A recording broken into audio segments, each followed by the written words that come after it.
Welcome, everybody. I hope welcome back for some of you. We did present several overview webinars on the WIAT-4, and we hope that you had the opportunity to attend one of those. We will be presenting overview webinars in the future. I think we have one scheduled in August, so if you have yet to attend one of the overview sessions, look for that information for the session in August. Today, we want to focus on the WIAT-4 and how we can use data from the WIAT-4 to understand reading challenges. So we'll talk about how the data from the WIAT-4 will help us as clinicians to identify students who are struggling with reading, first of all, and then secondarily to understand why they are underachieving. So if you have questions or comments as we're proceeding through the webinar today, please do enter them into the Ask a Question box. You should see that to the left of your screen. And maybe just to test it out now, if you would type into this question box and then hit send yes if you have used the WIAT-3, and no if you have not used the WIAT-3. Let's just test out and make sure that that question box is working, and I should see some yeses and nos coming through here. Looks like mostly yeses that I'm seeing so far. Okay, mostly yeses, maybe a few nos, but mostly yeses. Okay. So it seems like most of you have a foundation in the WIAT-3, and we will use that as our jumping off point as we're talking about the WIAT-4. Okay. So before we get started, as Sherry mentioned at the top, we will be sending you the handout. Most of the slides I'm going to show you here today will be included in the handout. And as always, those are copyright protected materials, and we're granting you permission to use the materials for training only as a qualified WIAT-4 user. What do we hope to accomplish between now and the next, I think it's about an hour and a half that we're going to be on for this webinar? In terms of the learning outcomes, by the end of this presentation, we expect that you'll be able to describe the component skills that are required for reading comprehension, also that you'll be able to show how to use data from WIAT-4 to identify the nature of a student's reading difficulties, again, answering that why question. And then finally, thinking about using or understanding of why the child is struggling with reading to identify interventions that would be appropriate to meet the needs of the student. So just some basic introductory information about WIAT-4.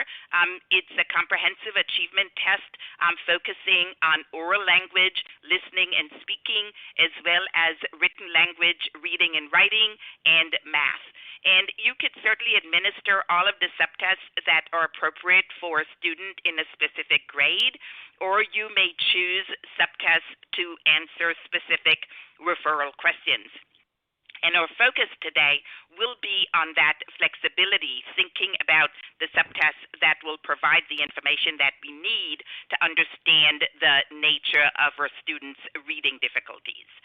The tool is used for children starting at age 4 years and going up through 50 years. So in terms of grade levels, pre-kindergarten through grade 12 and beyond. Administration options are paper and digital, and or anticipated publication is the fall of this year.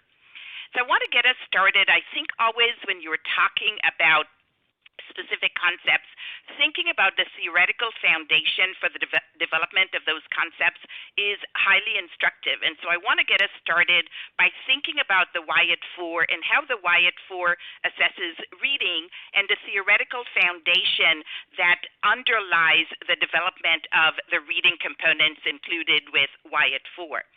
So when you get a chance to look at the technical manual, and that certainly is a component on which we want to focus, not only because the technical manual provides important information about the technical adequacy of the tool, but also because often incorporated or integrated with the technical manual is information on interpretation.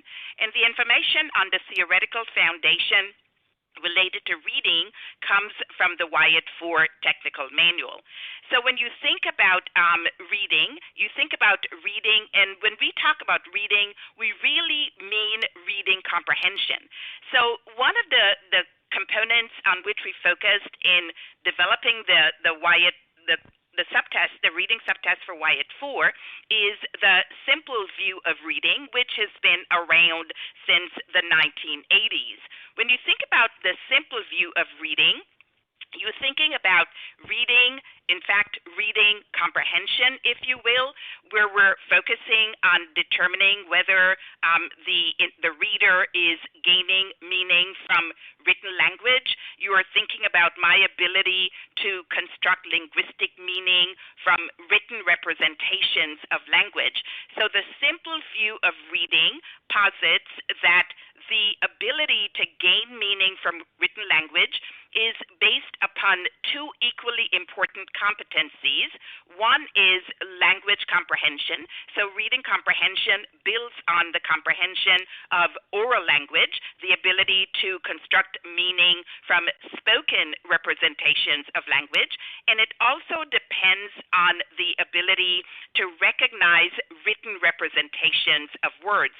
So when we think about reading comprehension, when an individual is struggling to understand or to gain meaning or to construct meaning from written language, might it be because the individual also struggles to construct meaning from spoken language, or might it be that the information needed to access the written information is where the breakdown is occurring? So decoding or word reading in language comprehension are two important competencies when you think about reading comprehension. And this is a basic, when you look at this bench right here and you think about your ability to construct linguistic meaning from written representations of language, certainly you look at these words and you probably say to yourself, huh? So again, are you reading these words and are you constructing meaning based on the words that you're seeing here? So a real life example of reading and comprehension, right? Now, when you think about written language and you think about reading and understanding text, and you think about the two components that I talked about, certainly the decoding or the word reading and the comprehension, and you think about the individuals with whom we work when we're conducting assessments, you think about some individuals whose decoding skills might be deficient, some for whom decoding might be adequate, and you think about comprehension in a similar fashion. Is comprehension deficient for the individual? Is comprehension adequate? And when we think about this 2x2 matrix, you could think about readers in terms of decoding and comprehension. Now, the good readers typically have adequate comprehension skills and adequate decoding skills. They're able to access the written information, and they have good language comprehension as well, and the combination of those two allows them to gain linguistic meaning from the written word as well. Now, on the other hand, the opposite of the good reader would be the poor reader, the garden variety poor reader, whose decoding and comprehension skills are deficient. And this is, unfortunately, a large group of readers, children who struggle in the schools, adults who struggle with both decoding and language comprehension. Now, when you think about the other two quadrants, you're thinking about down at the bottom, a student whose comprehension skills are adequate, but whose decoding skills are deficient. Those are individuals who are typically identified in our schools with a specific reading disability, which is also referred to as dyslexia. So word decoding is a relative weakness for these individuals, but their comprehension is adequate. Their language comprehension, their comprehension of oral language is adequate. Their comprehension of written language might be deficient, but it typically is secondary to those weaknesses in decoding. The opposite of dyslexia would be the individual whose decoding skills are adequate, but whose comprehension skills are deficient. And those are individuals often referred to as hyperlexic, or individuals with a nonspecific reading disability. I will tell you that individuals with a nonspecific reading disability, that category is relatively rare. And if you've ever worked with an individual who was diagnosed or classified with hyperlexia, it's often an individual who also might have difficulties with the pragmatics of language, thinking about some of the disorders on the autism spectrum. So when you're thinking about reading and understanding text, think about comprehension and decoding, and think about the component that might be interfering with the individual's ability to gain meaning from written text. Now, in terms of the development of reading skills, and certainly we think about how children develop reading skills beginning from the time they're infants and toddlers and then going up through school age. And that same developmental trajectory, I think, is evident when you think about adults as well. Ultimately, what we want is for individuals who are encountering text to comprehend. You're comprehending at the word level, you're comprehending at the level of the sentence, you're comprehending at the level of the paragraph. But how do we get there if you think about scope and sequence? Well, certainly, and I think the comprehension, if you think about the typical curriculum, the typical curricula in schools, this kind of is the expectation by about the fourth grade, towards the end of third grade, the beginning of fourth grade. The expectation is that everybody will be able to understand words and sentences and paragraphs, because what the curriculum is going to do is shift from the teaching of reading to actually the using of reading to learn in grade level textbooks, right? But how do we get to this comprehension phase? Well, we start early on, typically in kindergarten, and we introduce, when individuals come to kindergarten, they start out being able to maybe segment syllables. They can hear syllables in words.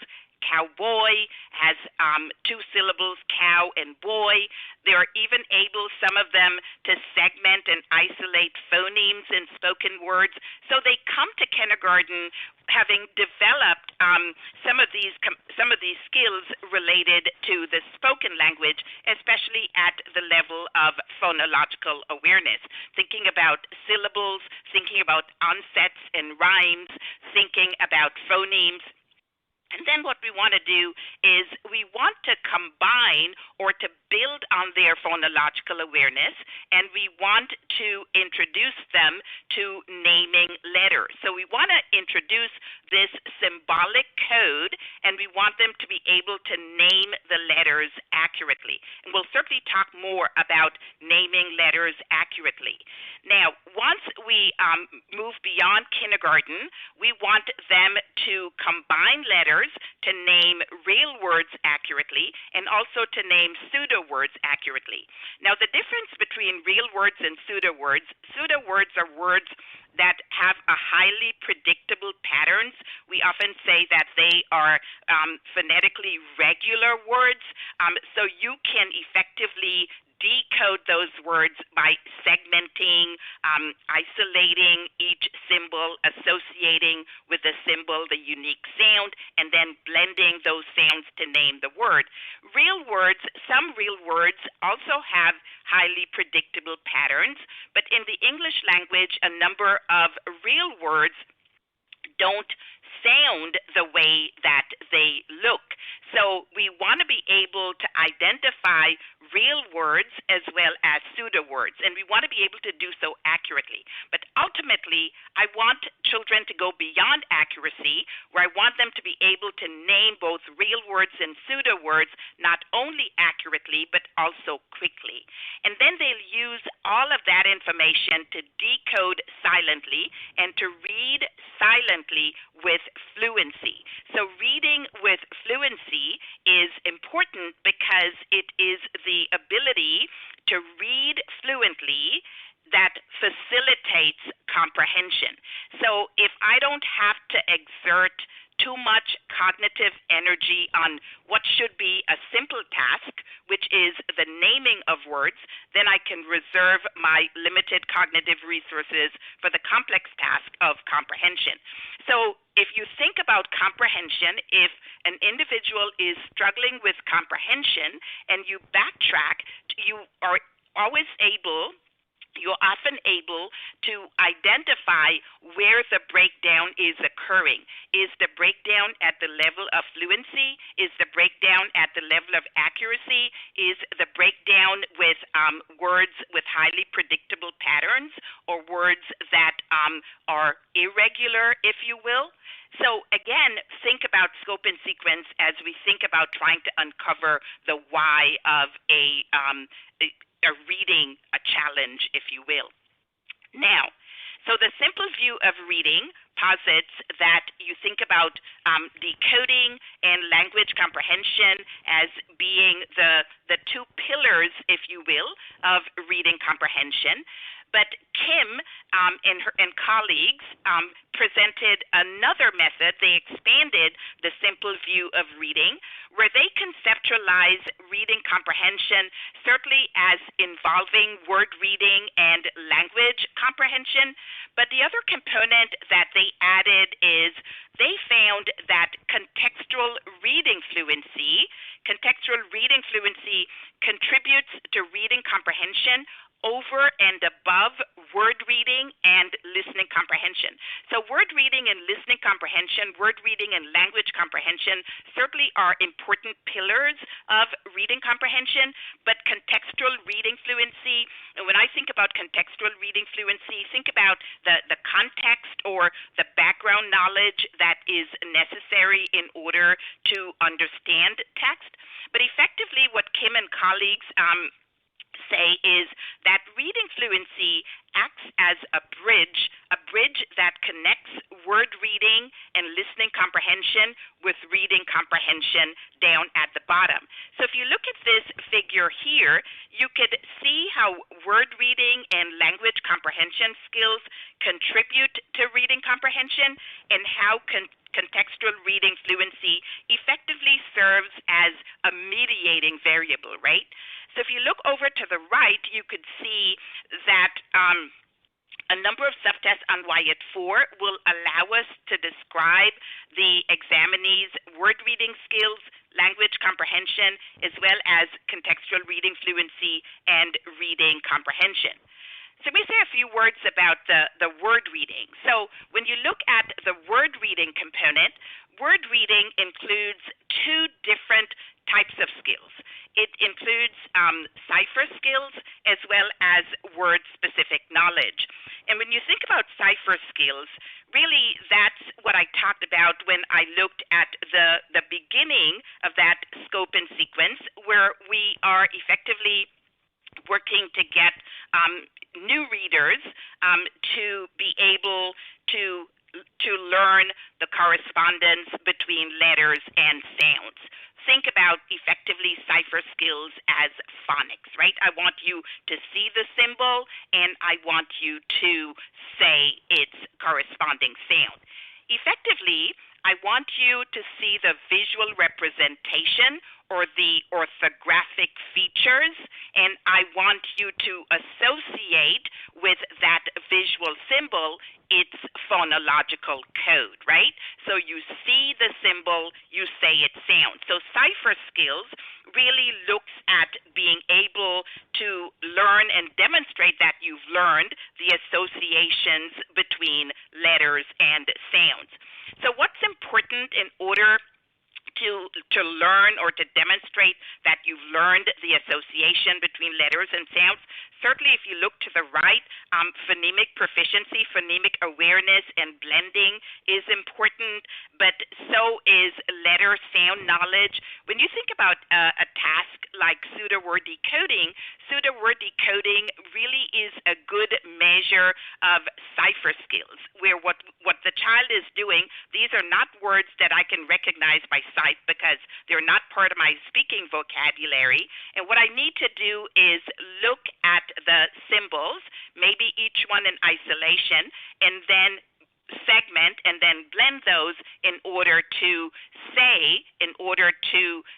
associate the phonological code with these pseudo words or these jabberwocky words or nonsense words. And pseudo word decoding and decoding fluency really measure the same constructs, except, of course, pseudo-word decoding focuses on accuracy, and decoding fluency focuses on both accuracy and speed. And then word reading focuses also on, to some extent, phonic decoding, where you're using some of those segmenting and blending skills, but also word reading because of words that are irregular also require you to use some retrieval from your own orthographic lexicon. You should be able to retrieve the visual representation of the word.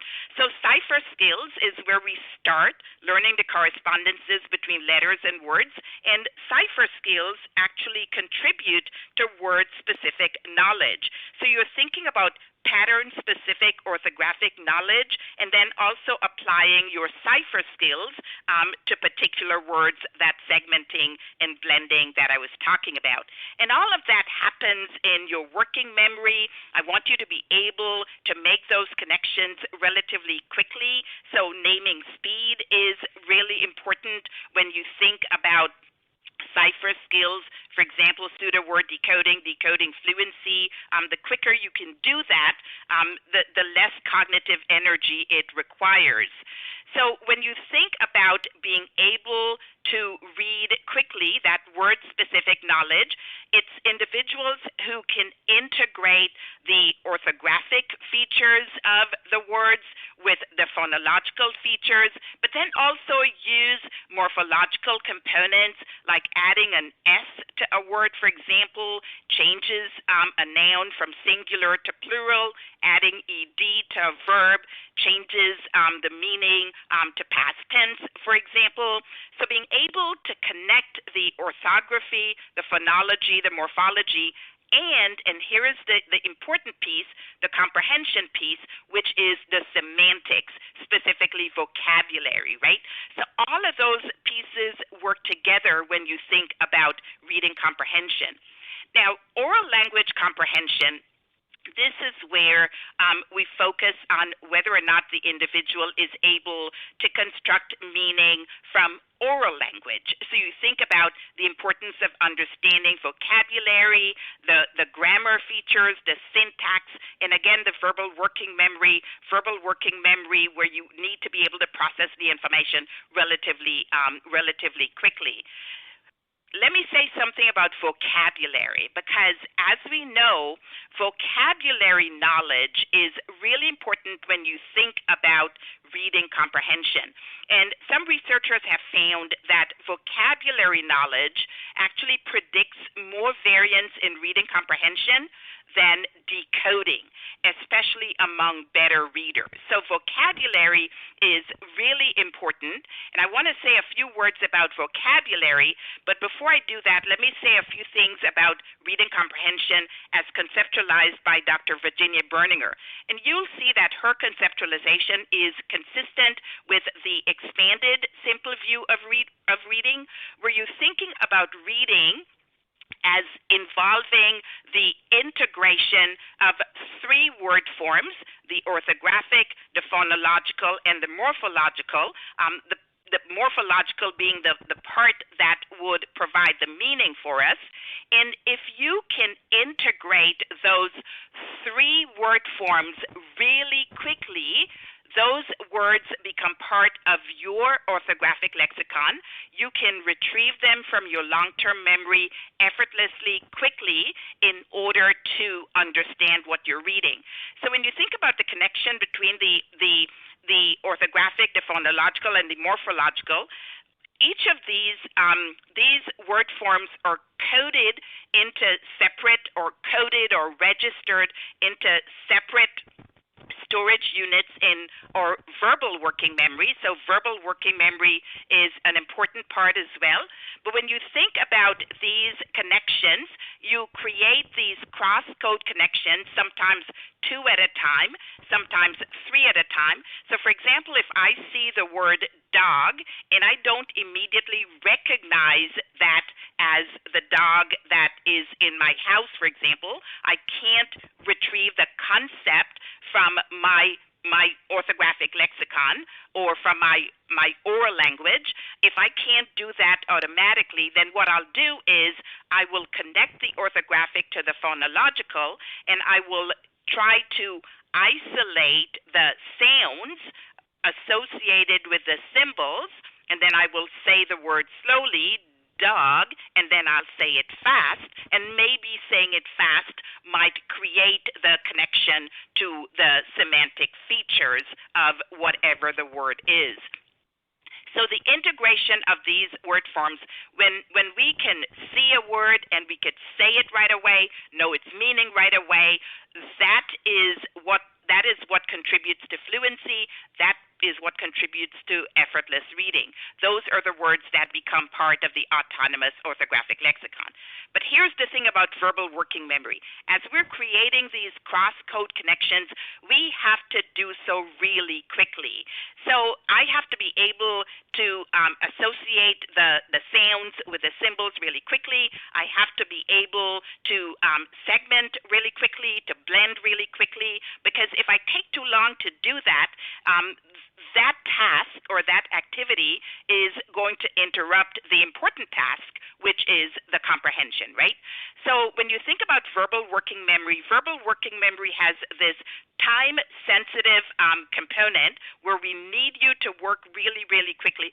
Well, we don't need you to work really quickly, but the quicker you can work, the quicker you can process that information in your working memory, the more effective you will be at that complex task of comprehension.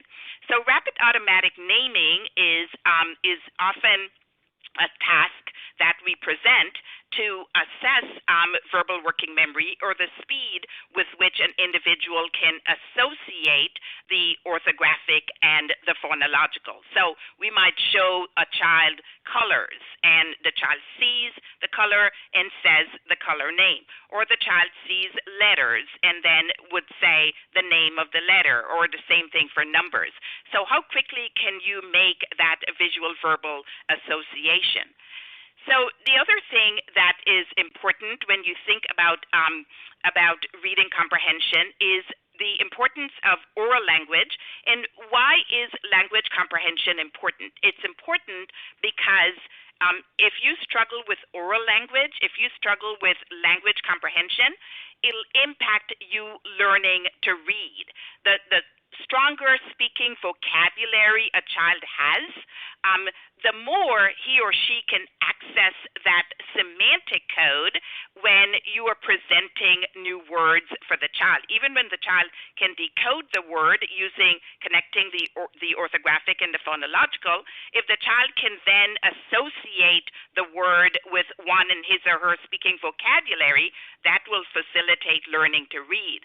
And the reality is that being able to read or struggling to read will affect reading to learn. So by the time you're in grade 4, grade 5, for example, if you struggle to decode words, that will impact your ability to gain information from your history textbook or your social studies textbook, for example. So language comprehension is really important, and there are a number of researchers, including Dr. Lance Gentile, who talks about the importance of certainly introducing written language when children enter kindergarten, but also the importance of facilitating the development of oral language in kindergarten. So I mentioned I want to say a few words about vocabulary. And vocabulary as part of language comprehension is really important. As I mentioned before, vocabulary knowledge predicts more variance in reading comprehension than decoding. So vocabulary size is a major correlate of comprehension. And the thing about vocabulary is that the strong relationship between vocabulary and reading comprehension has been documented. You can do a Google search and you will find article after article that talks about the relationship between vocabulary and reading comprehension. The important thing is that vocabulary and reading comprehension have this reciprocal relationship, right? So vocabulary certainly determines how well an individual can read, but reading experience also influences vocabulary development. And what happens is that when you are a good reader, you're gonna read. And what's going to happen? You're going to become an even better reader, right? And on top of that, one of the things that we know is that there are many words that we learn that we encounter only in text. So students who are reading are expanding their vocabulary. In contrast, poor readers will read less. They're going to get frustrated by reading. And consequently, what's going to happen is you will see that their vocabulary will stagnate, right? You won't see the growth in vocabulary.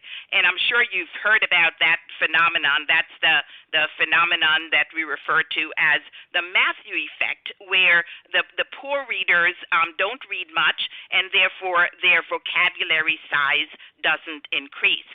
But between kindergarten and third grade, vocabulary is important because it helps us to develop those word reading skills. And then starting in grade 4, we use reading to learn and to develop vocabulary. So you could see this interconnectedness between comprehension and vocabulary. But how do we even learn vocabulary? Well, we learn word meanings through conversations with other people.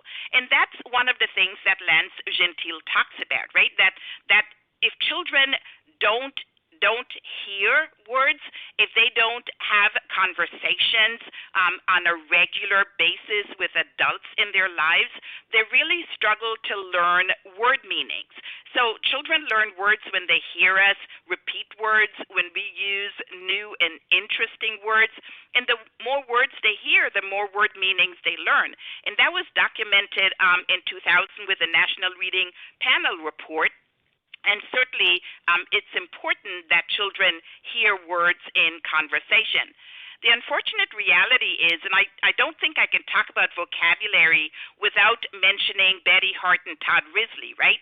That study that focuses on meaningful differences in the language of everyday American children that was published originally around 1995.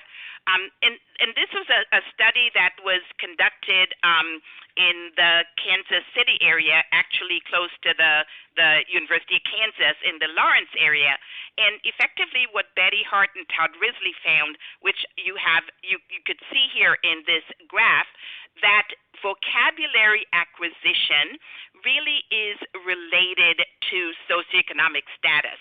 It certainly is also related if you think about working with individuals who are culturally and linguistically diverse. So certainly that's an important consideration as well.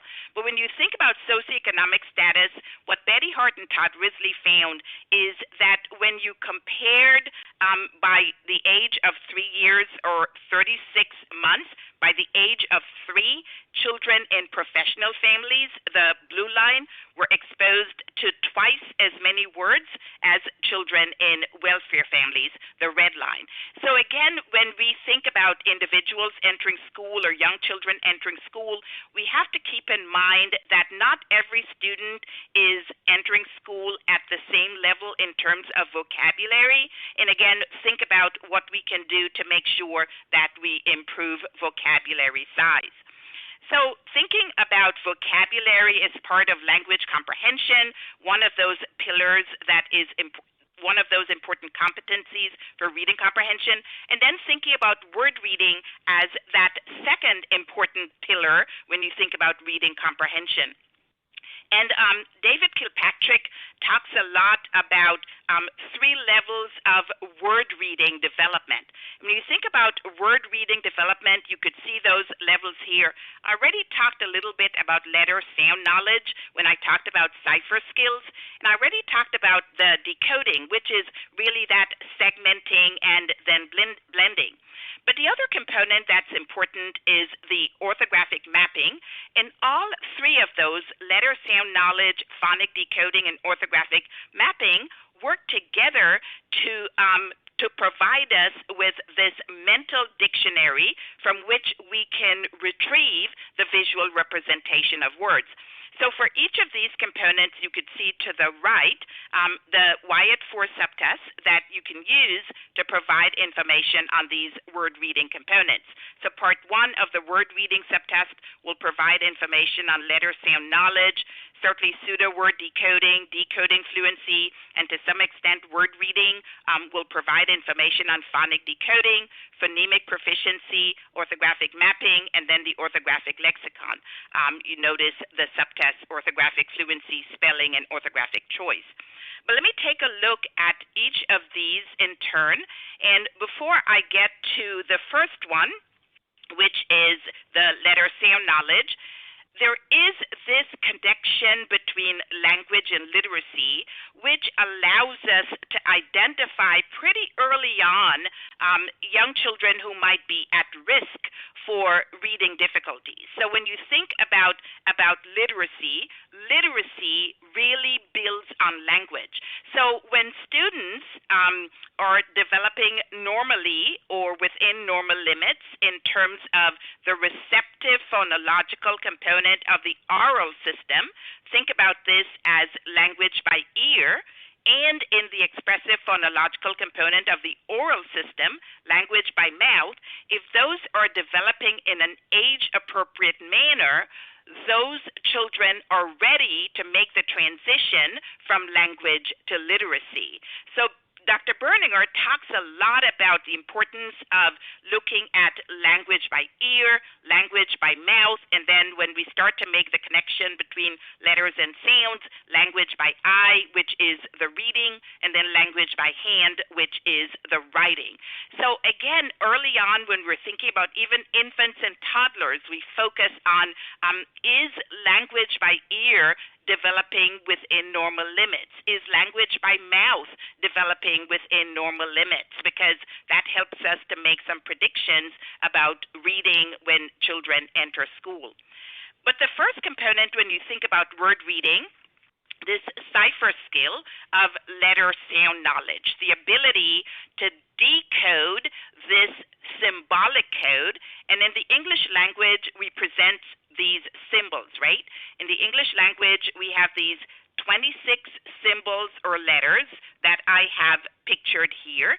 And one of the things that children learn when they enter school is they learn to make the connection between each of these symbols and a sound. That is that cipher skill, the connection between letter and sound.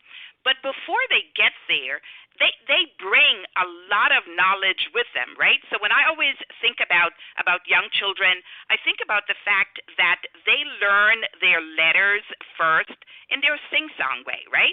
A, B, C, D, E, F, G. So they can say their letter names. And if you ask them to sing the alphabet song, many of them can do so. But they have yet to be introduced to the letter symbols that we then connect to a sound. So effectively, we want children to be able to recognize that these symbols are codes and they stand for something else. So each of these letters could represent an idea, and I could put some of these letters together to maybe write a word. I could put words together to write a sentence. So you think about these 26 letters being used in different combinations to represent ideas, and in order for me to understand the text that uses these symbols, I need to be able to crack that code, and the way I crack it is by connecting the symbol to the sound. And then on top of that, when I connect the symbol to the sound, I am going to use phonic decoding to sound out these unfamiliar words. I'm going to use my letter sound knowledge, and I'm going to use phonemic blending skills. Letter sound knowledge, I'm going to segment, and then I'm going to blend. And this phonic decoding approach works really well when you're thinking about words with highly predictable patterns. Like cat, I can isolate, I can associate the sound with each of the symbols. I can then say it slowly, and I could say it fast, and then I may even come up with my my visual representation using my meaning code to figure out what a cat is. I know what a cat is. So the way that we teach this is through phonics, or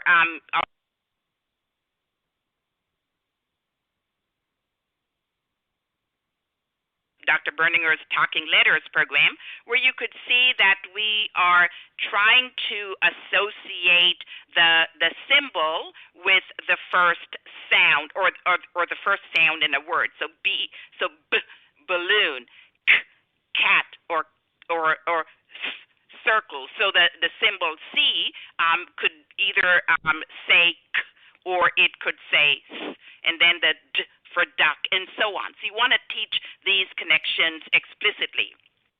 But on top of that, we also want to make sure that children develop a memory process for efficiently storing the written words in long-term memory. So we want them to be able to map the words in such a way that they'll be able to retrieve those words from long-term memory quickly and efficiently without always have to engage the phonic decoding. So orthographic mapping, how do you efficiently store words? Well, you analyze the letters, the sounds, and the meaning. We know that memory is facilitated when there is meaning associated with what we're trying to remember.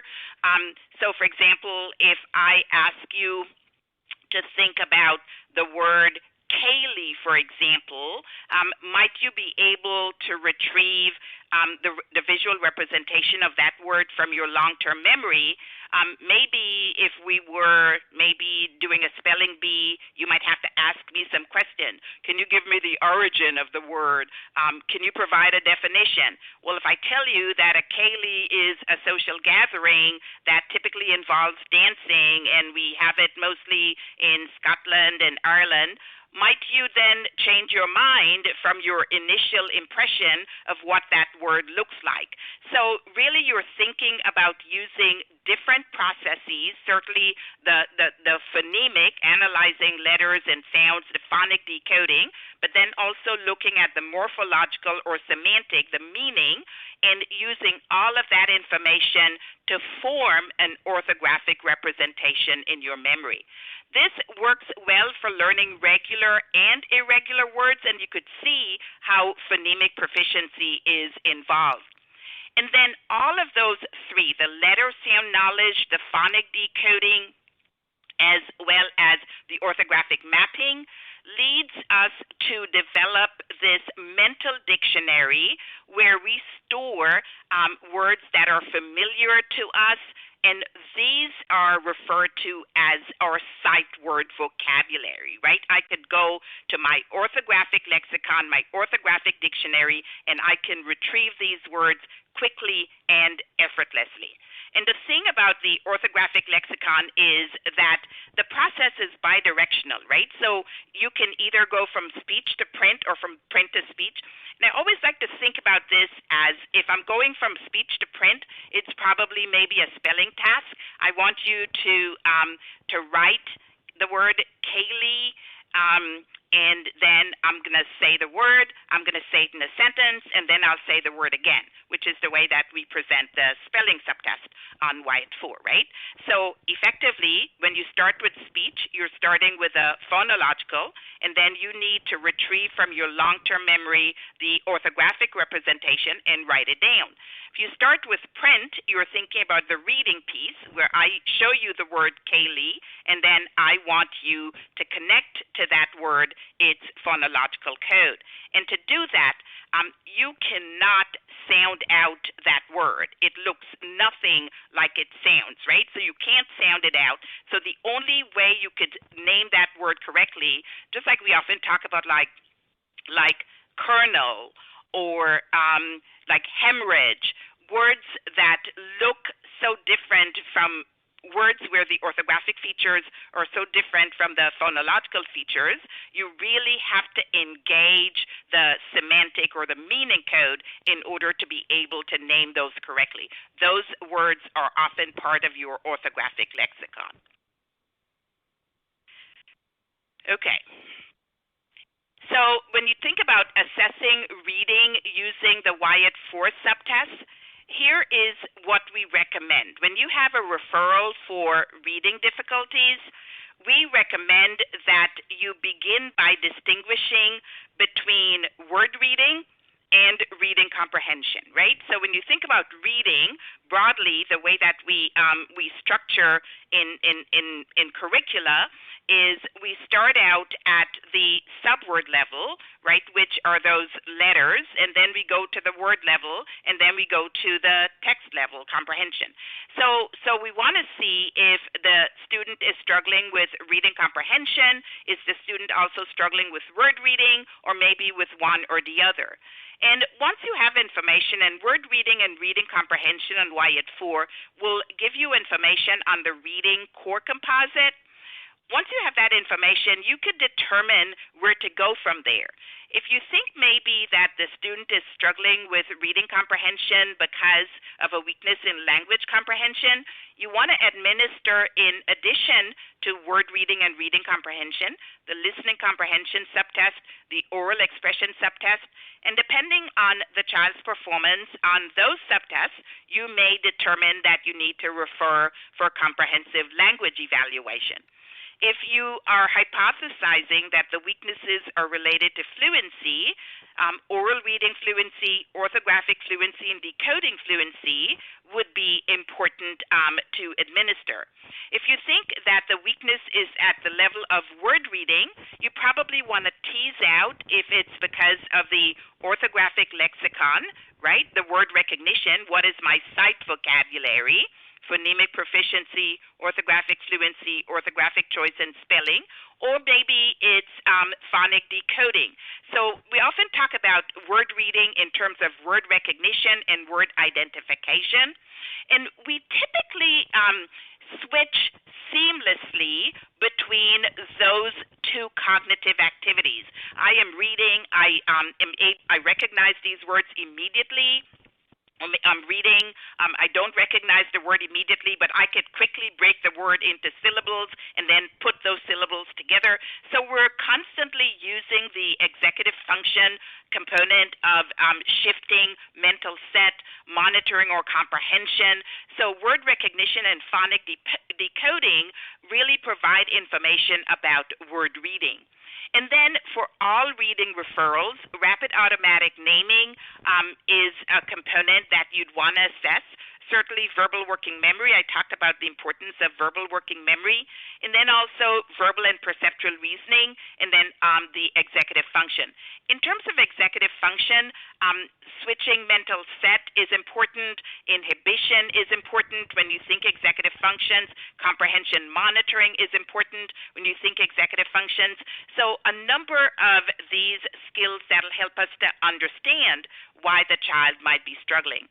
So the word reading subtest is going to be a little different than you know it on WIAT-3, and that is because the first 35 items, part 1, measure letter knowledge and letter sound knowledge. And those items come from the early reading skills subtest from WIAT-3. And then part two looks at the reading or the naming of single words, both regular and irregular words. Now, if you think about what word reading measures, if a student struggles with word reading, it could be because of difficulties with word recognition. The words are not part of the individual's orthographic lexicon, and if they're not, the student is not able to decode them phonically, and then to a lesser extent, vocabulary knowledge. So I always, when I think about these words, like words that might lead me to hypothesize that the weaknesses are due to vocabulary, and you hear this quite a lot, I'm sure, where somebody would say, she placed the emphasis on the wrong syllable, right?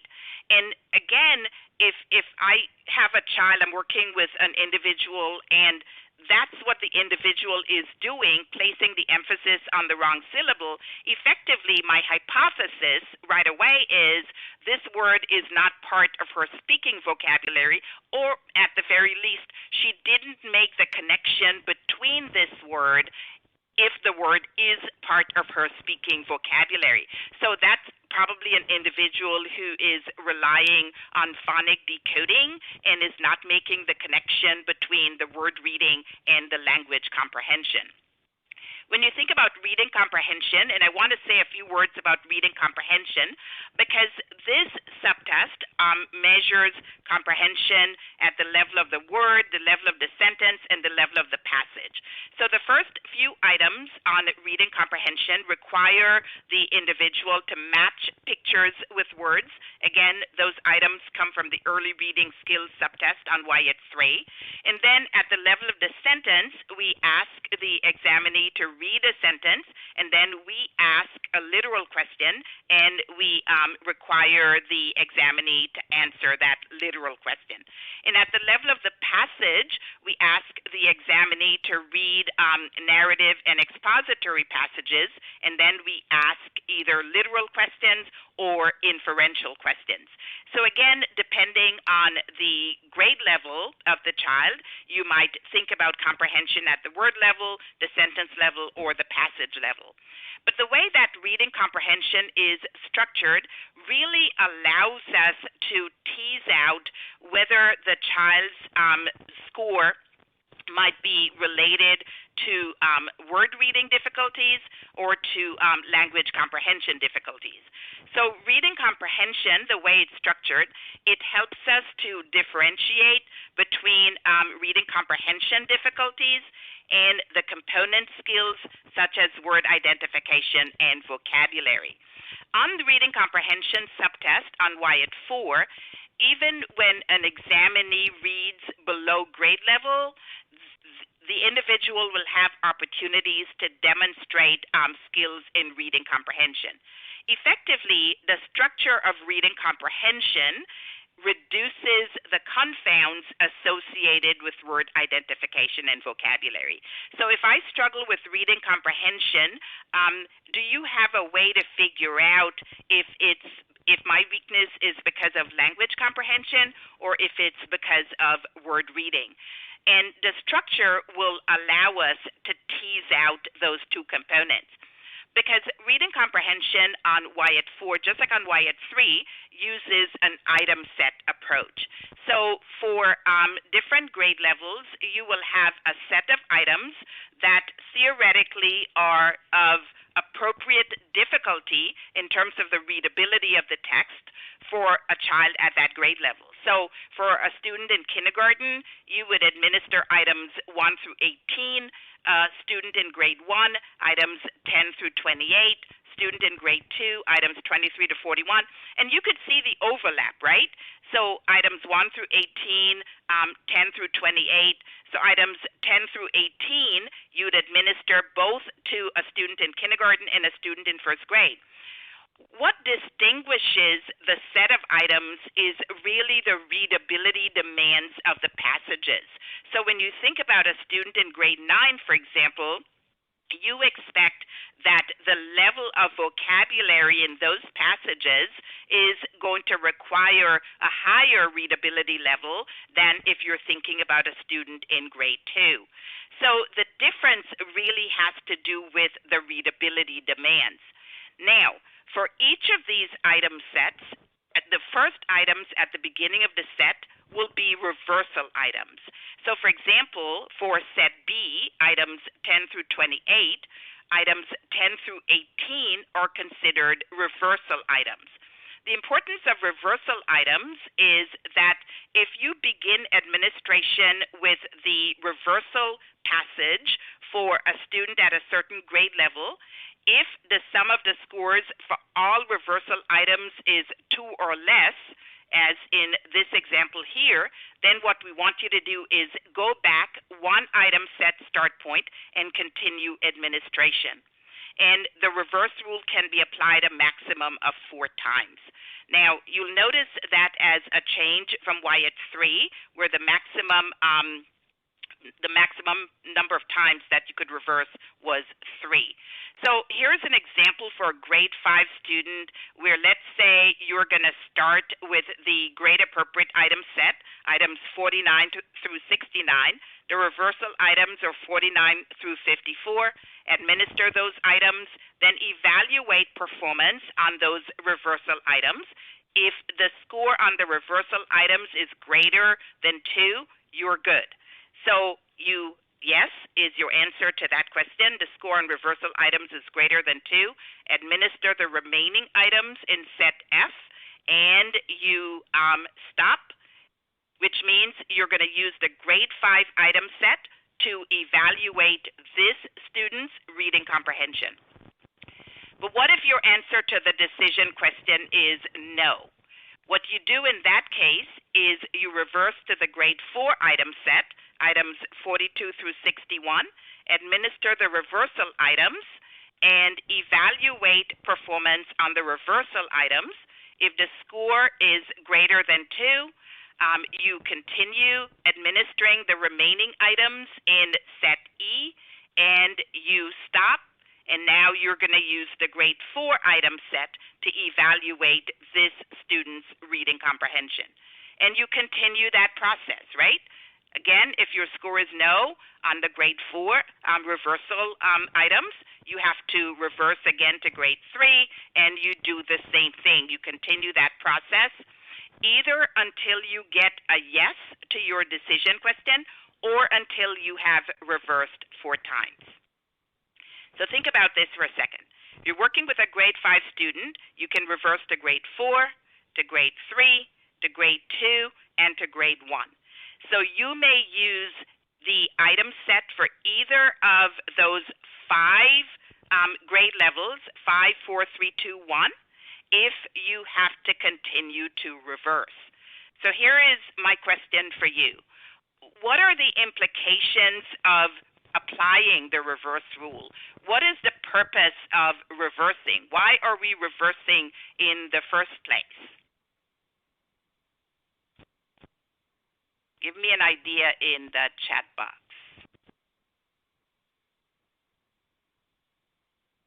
Let's see.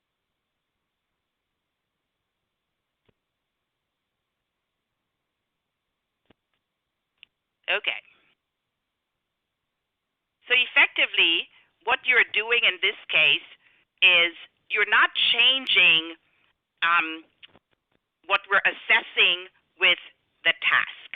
We continue to ask comprehension questions, either literal or inferential. We continue to present narrative and expository text. But effectively, by reversing, what you're doing is reducing the readability demands of the text in order to present text that is closer to the examinee's reading level. And the text, because it's closer to the examinee's reading level you've reversed, the text is going to be below the examinee's grade level. So that is important information, because if a student performs well or earns, let's say, a score in the average range when you've reversed, what that tells you is that it likely is not comprehension that is at issue. It's likely the decoding demand. So performance on reading comprehension suggests difficulties with certainly language comprehension is a possible reason for the difficulty, but also word reading, right? So word recognition, phonic decoding, vocabulary, and then also the reading fluency piece. So how do we tease that out? Well, here's the way we tease it out. If you have poor performance on reading comprehension coupled with poor performance on listening comprehension, that suggests, and I'm saying suggests because we don't have all the data yet, that suggests that the difficulties are likely due to language comprehension. In contrast, if the child's performance on listening comprehension is good and performance on reading comprehension is poor, that leads us to hypothesize that the difficulties are likely due to word reading. Also, if we have reversed, if an examinee reverses to below grade level item set and performs relatively well, the examinee may have difficulties in word reading, and the weaknesses in comprehension may be secondary to those weaknesses in word reading. So here, for example, when I look at these scores, a grade 5 student whose reading comprehension was evaluated using the grade 1 item set, notice for word reading, my subtest standard score is 62. And for reading comprehension, and notice for reading comprehension, your raw score is weighted based on the item set that you're using, and then the weighted raw score is converted to a standard score. That standard score is 84. And I'll talk more about that here in a minute. So again, think about the mean of the standard score is 100, standard deviation 15. So obviously reading comprehension close to 1 standard deviation below the mean, word reading more than 2 standard deviations below the mean. Again, some indications may be that the student is struggling with word reading. You want to assess language comprehension, and one of the things that is instructive when you look at listening comprehension is you'll be able to get information on vocabulary. You could see the standard score of 104 right within the average range, but then oral discourse comprehension, where again, when you look at the oral discourse comprehension task, what that assesses is presenting narrative and expository information in spoken form, and you could see the child's ability to understand narrative and expository information that is spoken, and compare that to the narrative and expository information that we assess with reading comprehension.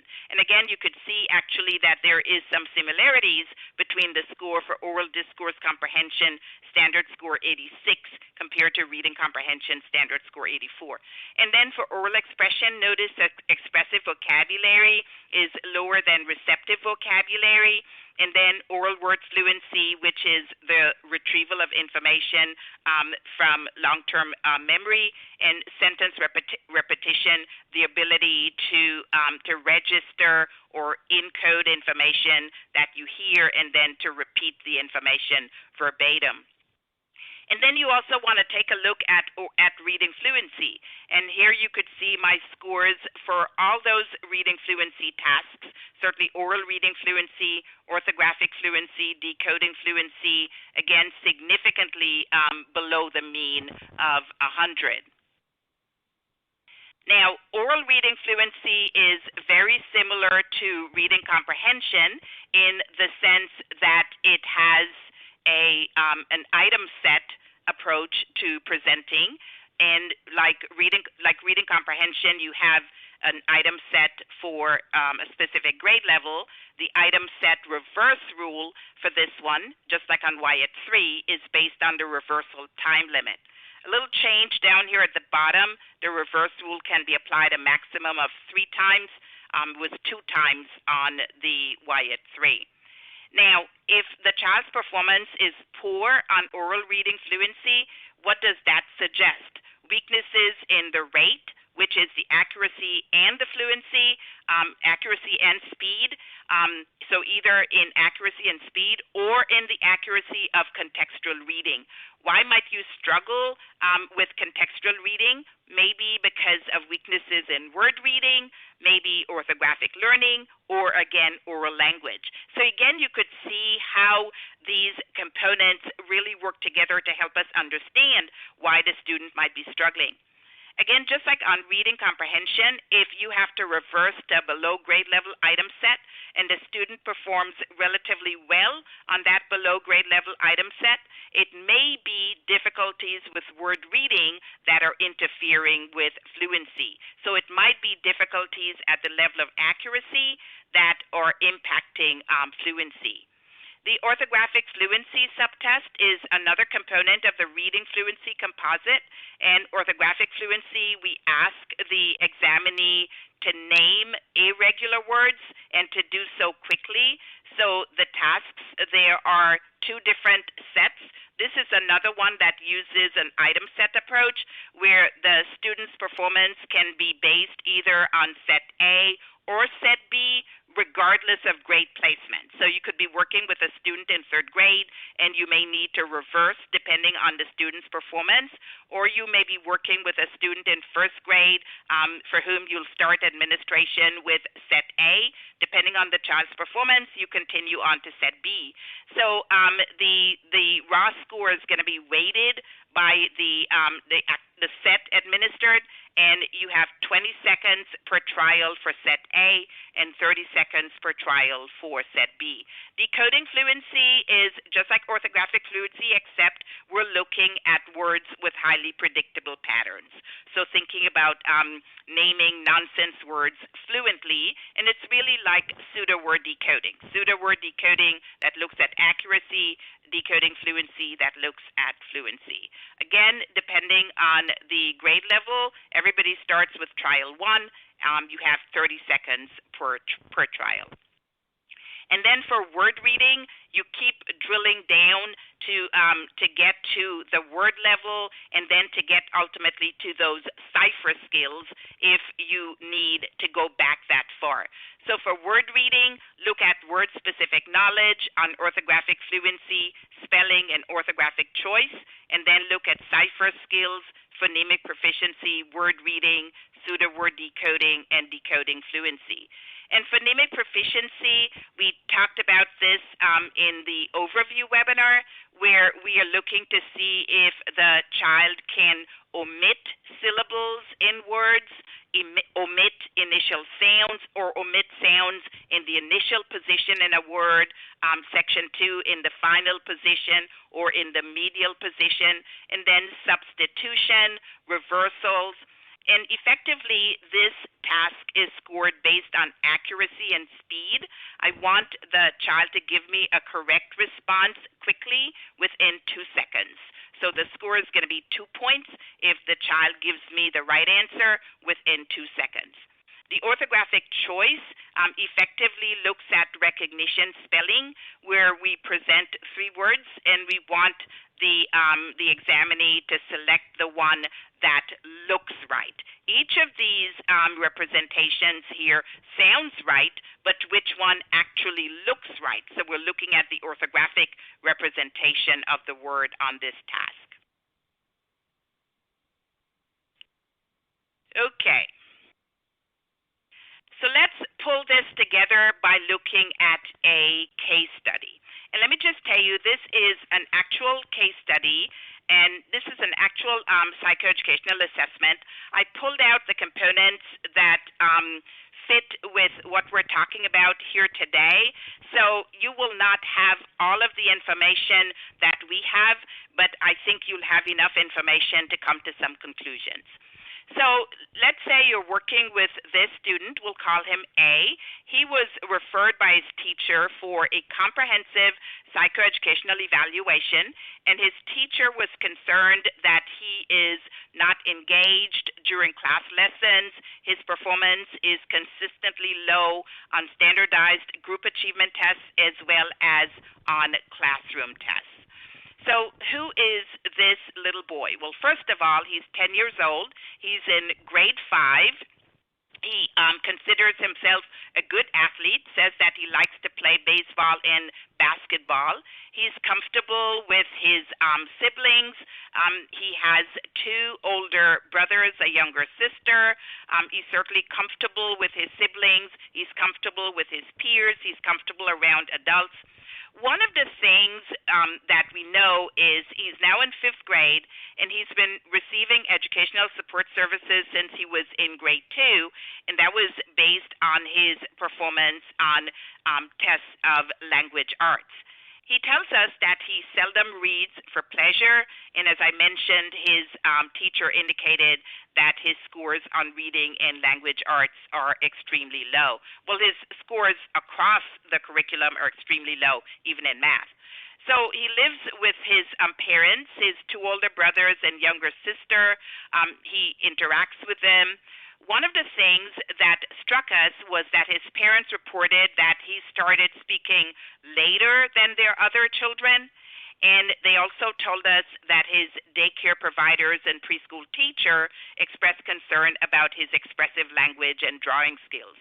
And Randy Camphouse talks a lot about the importance of a priori hypothesis testing. So when you receive the referral information, already starting to think through some hypotheses. And of course, as I'm reading this, I'm thinking, well, I need to focus on expressive language. I need to conceivably focus on visual motor integration. So what do I have that will provide me with some information about those components? He tells us himself that he enjoys school, but it's obvious from his behaviors that he doesn't like to talk about academic subjects. He doesn't like to talk about his skills, especially in reading and writing. Again, I mentioned he said he doesn't like to read much. He thinks schoolwork is difficult. He says he does his best, and he did tell us that math is his favorite subject. Now, I mentioned that since 2nd grade, he's been receiving educational support services through district remediation programs. And again, I start thinking about hypothetically, right? Like he's been receiving services for 3 years. How effective has these interventions been, especially when we think about the fact that he's now being referred for comprehensive psychoeducational evaluation? But one of the things that we learned is that the remedial program emphasizes improvement of reading comprehension skills. They don't provide a systematic approach to word decoding skill development. And that's the same approach that's used in the regular classroom. So again, we want to get some information from our assessment to give us some ideas of interventions that might be more effective. His teacher really is concerned about his performance in all academic areas and actually is wondering if he might have an intellectual disability. She talks about him not doing well on tests, not participating in classroom discussions. Usually he doesn't respond when asked a direct question during classroom instruction. He appears to be unengaged. So we wanted, first of all, to look at math, right? He told us math is his favorite subject, even though, of course, he's not doing well in math in the classroom and didn't do well on standardized tests related to math. We want to assess math for different reasons. If his teacher hypothesizes that he has an intellectual disability, that would be a globally low cognitive ability, right? Global cognitive ability would be low. You wouldn't expect that his achievement in math would be as high as it is here. So as soon as we look at these math scores, we hypothesize this young man is capable of learning. He is not learning or demonstrating knowledge in written language, so might it be due to factors that are more specific to written language? So you could see both math and math fluency, pretty much really good, above average for math fluency for sure, close to average for the overall mathematics composite. But when you go to reading, you notice, and I showed you this before when I talked about the grade 1 item set, that his overall score for reading is a standard score of 73, word reading 62, and reading comprehension 84. My hypothesis is that he is able to understand his comprehension is better when we reduce the readability demands of the text. In other words, a weakness in word reading is adversely impacting his comprehension. That would be my hypothesis. And so we continue to look at language comprehension, and you could see here what I showed you earlier, receptive vocabulary in the average range, but oral discourse comprehension, almost a standard deviation below the mean. And then with oral expression, you could see those scores a little lower. So based on the WIAT-4 scores for language comprehension, we referred him for a language evaluation, and the speech-language pathologist diagnosed him with an expressive language disorder. So we believe or hypothesize that the weakness is due to word reading, so let's continue to drill down to look at word-specific knowledge and cipher skills. When you look at word-specific knowledge, notice orthographic fluency and spelling. Again, his scores are in the 60s. Cipher skills, notice his scores 60s, and phonemic proficiency 70. So you could see all of the data are converging to tell us that A is struggling with word reading. When you look at some of the other composites related to reading, reading fluency, basic reading, decoding, phonological processing, orthographic processing, and the dyslexia index, notice all of those scores are, again, significantly below the mean of 100, more than 2 standard deviations below the mean. So again, you could see that he's struggling with word reading. Not only is he struggling with word-specific knowledge, he's also struggling with cipher skills, phonological processing, and orthographic processing. But you can look at the pattern. What is his pattern of academic strengths and weaknesses? And I don't look at every single comparison. I kind of do what Randy Camphouse suggests, a priori hypothesis testing, right? I think that reading is lower than math, so I want to compare reading and math. I want to see if word reading is lower than listening comprehension, so I make that comparison. I want to look at comprehension by comparing reading comprehension to listening comprehension, and you could see definitely reading is lower than math, right? Basic reading, standard score 67 compared to math, standard score 113. The 46-point difference is significant statistically. It exceeds the critical value at the 0.05 level, and the difference is also clinically significant. When you look at the base rate, a difference of that magnitude in that direction occurred in fewer than 2% of our standardization sample.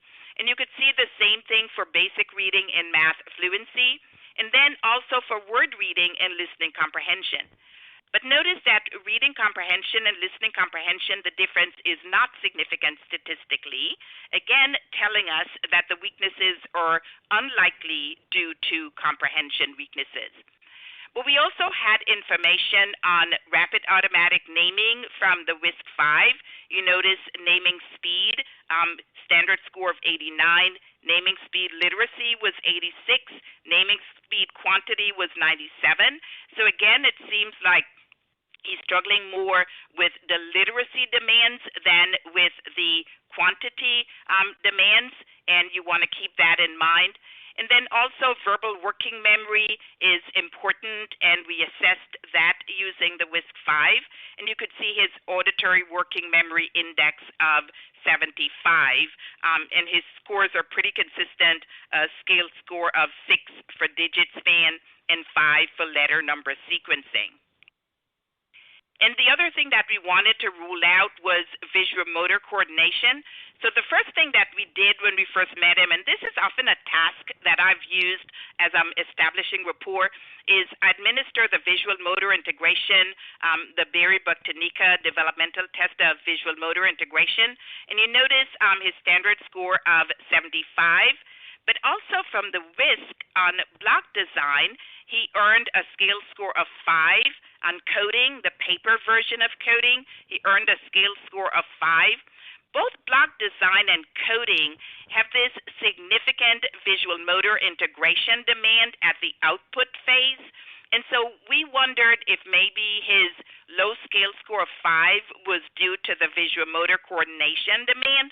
And so we administered block design multiple choice, and you see how his scale score is 10. So when we removed the visual motor integration demand, you see how his performance improved.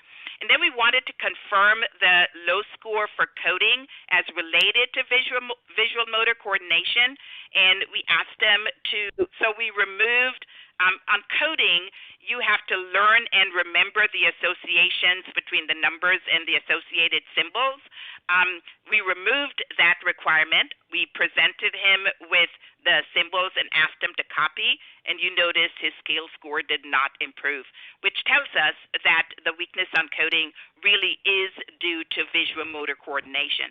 But we also have qualitative information, right? Mom told us at the front end what they had told her at daycare and preschool.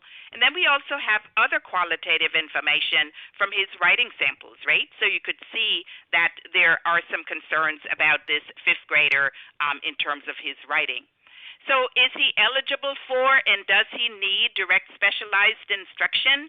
I don't know. What do you think? Does he?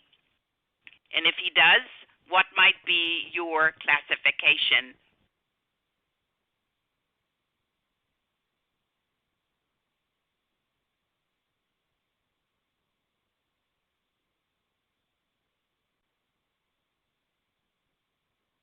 Okay. All right. So let's think about whether or not he qualifies. Certainly, you can look at the ability achievement discrepancy analyses. And so what we did for this evaluation is we used the Fluid Reasoning Index on the WISC-5 as the measure of ability. And why, you may ask, did we not use the full-scale IQ? Well, one of the things about the WISC-5 is that when you're comparing ability and achievement, you want to use the full-scale IQ unless you have a clinically compelling reason to use one of the other indices. And we identify those indices, like the General Ability Index, for example, the Verbal Expanded Crystallized Index, or maybe the Fluid Reasoning Index. We have clinically compelling reasons, and if I had shown you the entire WISC-5 profile, you'd understand. But we used the Fluid Reasoning Index to compare his achievement scores, and certainly he's doing well in math. You notice from math, his score is higher for math than it is for his ability. The 10-point difference is significant statistically, but not significant clinically based on the base rate. And then you look at listening comprehension, the difference is not significant, but every single composite related to word reading, basic reading, read-in fluency, decoding, phonological and orthographic processing, you could see that those differences are statistically significant and also clinically significant. So definitely he's underachieving in reading relative to his Fluid Reasoning Index. So you could look and summarize that. He demonstrates difficulties across the spectrum of reading skills. His performance is typical of students with specific reading disorders. And when you have a chance later, and you look at the technical manual, we report a special group study for individuals who were previously diagnosed with a specific reading disorder. And what you see is that their performance in math and in oral language tend to be close to average, and their scores in reading tend to be significantly lower. And he's struggling with word reading because he's struggling to integrate the phonological and orthographic features of words. And when you are struggling with the phonological and orthographic features, that affects decoding. So it'll definitely affect pseudo-word decoding and word reading, but it also affects spelling, encoding. And we definitely see that he struggles with spelling as well. So ultimately, what we have is that weaknesses in word reading adversely impact reading comprehension, and then adversely impact reading comprehension, and then his below grade level reading comprehension will definitely affect his ability to learn new information in his grade level textbooks. So again, think about what all this means. What all this means is that when you think about reading disabilities in terms of those three word forms, the orthographic, phonological, and morphological. For A, we notice that he is struggling to integrate the orthographic and the phonological. And Dr. Virginia Berninger talks about weaknesses with the integration of the orthographic and phonological really being a hallmark feature of dyslexia or a specific reading disability. And then when you're struggling with the orthographic features, and you saw that as well, right, with the visual motor coordination, his relatively low score on the developmental test of visual motor coordination, the weaknesses with block design and coding copy, certainly his handwriting. This might be a situation where you're thinking about the primary diagnosis being dyslexia, but also the associated dysgraphia, if you will. So you're thinking about a mixed phonological and orthographic deficit, and these students really seem to have difficulty representing the sound patterns of the words in their language. They struggle to use the phonological route, so the phonic decoding, to read and spell, but they also have difficulty using the visual lexical route to reading and writing words, so the orthographic lexicon. So definitely I would consider in this case the dyslexia as well as the dysgraphia. But here's the thing about this. He's in grade 5, right? The curriculum has shifted from learning to read to reading to learn. So how are we going to make sure that whatever we do will actually meet his needs? So effectively, when you're working with a student like A, who's in grade 5, and he's still effectively working on skills that are below that grade level, you want to integrate the instruction by focusing on the subword level, the word level, as well as the text level. So when you're thinking about phonological awareness and orthographic awareness and the alphabetic principle, you want to combine those with what we're teaching with respect to the text. When we're thinking about decoding and recognizing words, again, incorporate those activities with whatever the text level materials are. Okay, so we included some of the references, some of the researchers that I referenced. I included those references at the end of the handout for you. We also included at the end of the handout or contact information. And then finally, you've been asking us about telepractice and if you can administer the WIAT-4 remotely. I have some links in here that'll direct you to where you can find that information. If you have questions, please do contact your Pearson Assessment consultant. And see here if we have a few questions. I want to thank my colleagues for assisting with the chat box. If there are questions that we did not get to, we will certainly respond to you via email. If you have other questions, please enter them into the chat box. And let me see if there are any questions that I might be able to answer. Hi, Gloria, this is Daniela. There was one question that asked if you could define orthography a little bit more clearly. Okay. Yeah, thank you. So the orthographic features really have to do with a visual word form. So what does the word look like? So when you see the word, that's the orthography. It's the visual representation, the visual word form. And effectively, when you see the word, what we often do when we're good readers, we immediately recode that phonologically, right? So I see the word, I immediately say questions, right? So the orthography is the visual representation of the word.